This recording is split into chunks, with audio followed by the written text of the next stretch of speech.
Hello, my name is Mr. Fees, and I am the Head of Science at Horizon International School. Welcome to the Science at Horizon International Parent Workshop. Today, I wanted to talk about what we currently do in science, our vision for the department, and where we are trying to get to. When I first joined the school almost 3 years ago, I wanted to change the way we taught science. Science is a fundamental skill.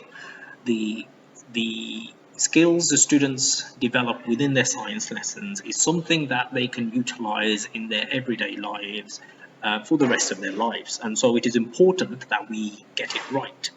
I wanted to move away from textbooks and lecture style teaching to something that was more inquiry based. And again, this allowed the skills development that, as I said, students need within the future. This will allow them to think a little bit more in science and allow them to solve problems and explore central concepts around the scientific topics that they have to learn for their exams. I ultimately believe if we use this approach, then the good grades that the students want and their parents also want will follow as a result, because exams are actually designed to assess those skills and not necessarily the content in which they have learnt. We thought a good starting point would be to develop critical thinking within the department and within each lesson. Mr. Jenico and Ms. Conham are now going to talk a little bit about what critical thinking is and how we can then develop that within science lessons. Workshop is about critical thinking. What is critical thinking? Let's start with the basics. Well, critical thinking is the ability, when provided with evidence, to evaluate rationally and with an open mind. These types of learners are typically self-regulators. They're able to control their thought process and emotions in times of stress. In the subject of science specifically, it is a focus for us, particularly as it will enable the students to develop transferable skills which are critical to science, and so hopefully translates to better understanding and performance in science, but will also support students for a life outside of the classroom. The impacts of being able to think critically are wide-ranging. You have better economic understanding, self-reflection, independent learning, career and job skills, and so much more. When students believe in their abilities, they tend to perform better than those who do not believe in their abilities.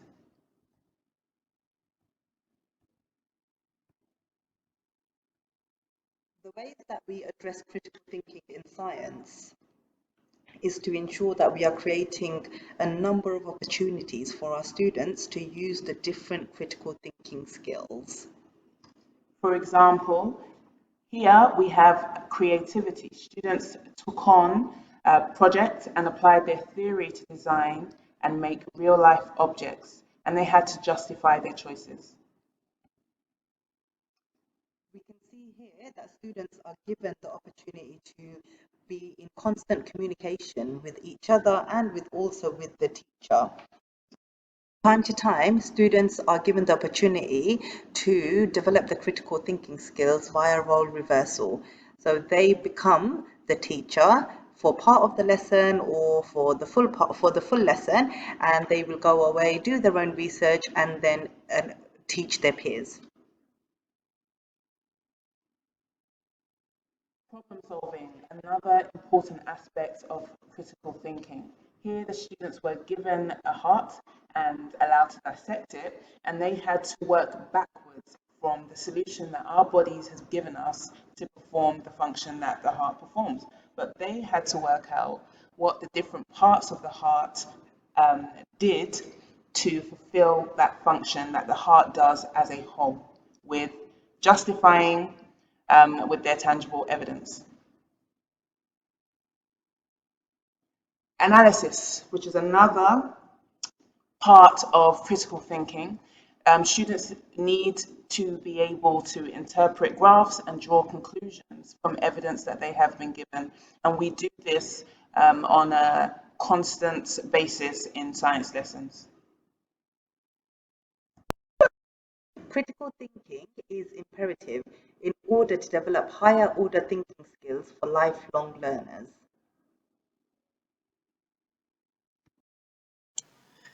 I also wanted to talk about the use of practicals in science.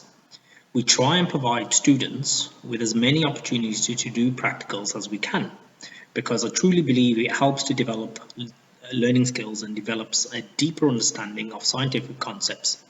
It also provides opportunities to use the scientific method and scientific terminology.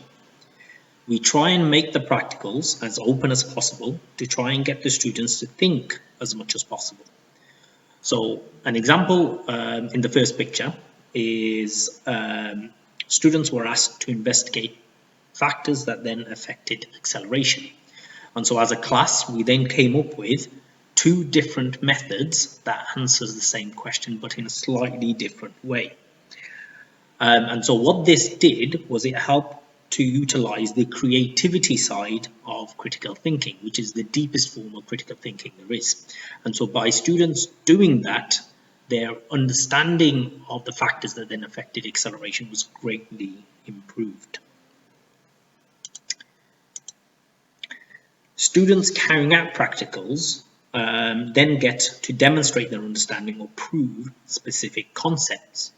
Sometimes this may be through a thought experiment, as shown by the sixth former here.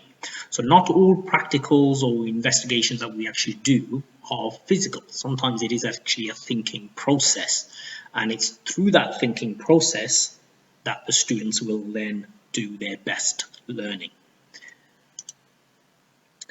What is clear is that students really enjoy practicals, and it is often the one thing that they remember the most from school. So for me, for example, that is the one thing that I remember from my school is the practicals that we did and the learning that took place as a result of that.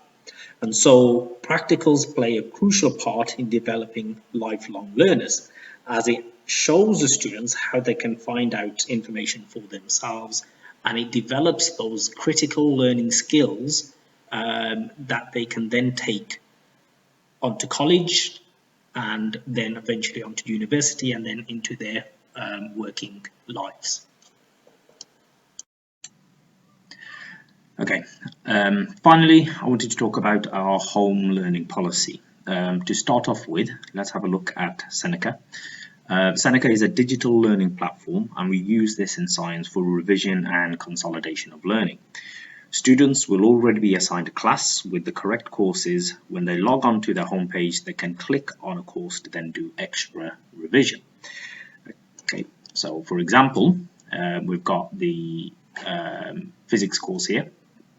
Okay, so combined physics course. So if they click on the physics course, they can the course is then separated by topic, and they can then click on a topic and they can do some learning based on that. Okay, so let's click start learning, and then it will guide them through some information, okay, which they can then click through. And as they then read the information, okay, they will then be asked questions based on it. Okay, the software will then automatically check their answer and then tell them if they are correct or not. Okay, so this is extra work that the students can do if they then wish. The teachers will assign students assignments through the platform. Okay, so we will direct them towards certain topics and stuff like that if they, as part of their home learning that they will be doing for science. And in order to do that, students will then click on classes and assignments, and when they scroll down, it will show them what assignments and stuff that they've then got coming up. They can also see what assignments they had previously, so if there's anything that they've missed, then that will also be on there as well. As students then complete the assignments, it will show them how much they've then achieved on the assessments or on the questions as they are then going through the tasks. And what we ask is if students get anything less than 75%, then they need to be repeating the assignment to try and get that up to 70%. Now, as I said, this is great for remembering information, consolidating learning, and so we would expect something like 70% is a reasonable number. Now, if students do this properly, they should quite easily get the 70% that they need in order to complete the homework. So there is a lot of tasks here, but this would be over a 3 or 4 week period, and this would then be something like about 2 hours worth of work. So it's not a huge amount that the students have to do, and if they did about 20 minutes, 30 minutes every week, then they should quite easily finish a task. The final part of the home learning is the skills and enrichment tasks. So this is an example of one of our home learning tasks that we will hand out every half term. As you can see, we have what we want students to do is to complete around 12 points of home learning tasks.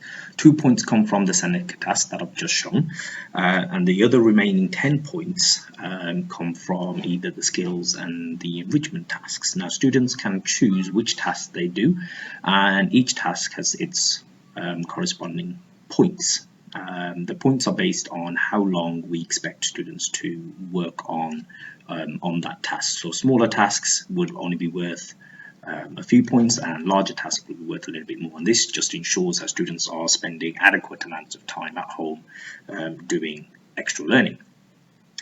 The skills tasks are designed to allow students to develop further skills, so skills that they've been using in lesson, and they get to then carry on those skills at home. So it might be drawing a graph like this task 2 over here, or it might be writing a plan or evaluating something. The enrichment tasks hope to allow students to develop that critical thinking even further. By doing investigations and stuff at home. So that might be a simple experiment that they can do at home using household items, such as this task 2 over here for the enrichment and exploration, or it could be online investigations like the Newton's laws, building a physics machine right there.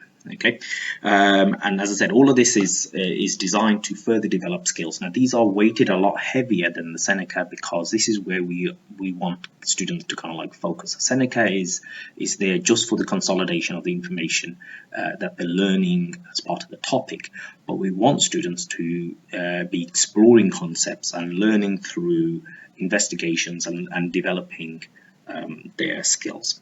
We recommend students do a mixture of the two, so some tasks from skills and some tasks from enrichment, just so that they're getting a good balance of the two, because both play an important part in their science learning. Thank you for listening. I hope that's given you a bit of an insight in terms of what we do in science and what we are hoping to accomplish. If you have any questions, I look forward to seeing you guys at the Q&A session. Thank you again.